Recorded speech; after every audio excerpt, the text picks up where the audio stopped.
প্রবাসী কারো যদি স্বাভাবিক মৃত্যুও হয়, তারপরও তাকে পুলিশ নিয়ে যাবে লাশ তদন্তের জন্য।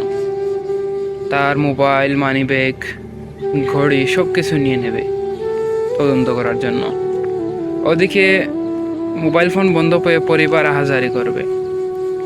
রুমের সবাইকে তদন্ত করা হবে এই লাশের সাথে জড়িত আছে কিনা। হয়তো কোনো না কোনো মাধ্যমে পরিবার জানতে পারবে তাদের আদরের ছেলে আর নাই দুনিয়াতে। তখন পরিবারের মা, বাবা, ভাই, বোন সবাই ভেঙে পড়বে কান্না।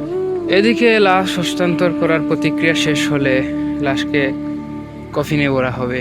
আহা, বালিশ ছাড়া বেচারা লাশের কতই না কষ্ট হবে, কিন্তু ও যে বলতে পারবে না, কারণ ও তো লাশ হয়ে গেছে। তো এভাবে করে ও টিকিট পেয়ে যাবে, কিন্তু প্রতিবারের টিকিটের মতো নয়। আগের টিকিট ছিল ভিন্ন। আগে যখন টিকিট পাইতো খুশি হয়ে মাকে কল দিয়ে বলতো, মা আমি আসতেছি।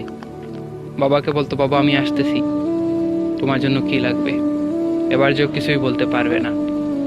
সবাই আসবে ভিআইপি রুমে, কেউ আসবে ক্লাসিক রুমে করে, আর ও আসবে অন্য আরও 10-12টা লাশের সাথে একত্রিত হয়। কোনো এক সময় এসে বিমান ল্যান্ড করবে তার মাতৃভূমিতে।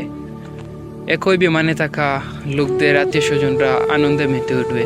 ওদিকে বাবা লাশটি নিয়ে অ্যাম্বুলেন্সে করে বাড়ির দিকে রওনা হবে। বাড়ির ঠিক পাশে আসার পরে অ্যাম্বুলেন্সের কুইক শব্দে এই বাড়ির আকাশ বাতাস ভারী হয়ে যাবে। সবাই আর্তনাদ করবে, মনের ভিতর আহাজারি। লাশ গাড়ি থেকে নামাতে না নামাতেই সবাই লাশ দেখার আগে কফিনে ধরে কান্না করবে। প্রিয় ভাই, প্রিয় বোন, মা এসে ওই কফিনকেই জড়িয়ে ধরবে। অবশেষে মাইকিং তো করা হয়ে গেছে আগে যে লাশ বেশিক্ষণ রাখা যাবে না। এমনিতেই অনেক দিন ধরে লাশ ছিল বিদেশের মাটিতে।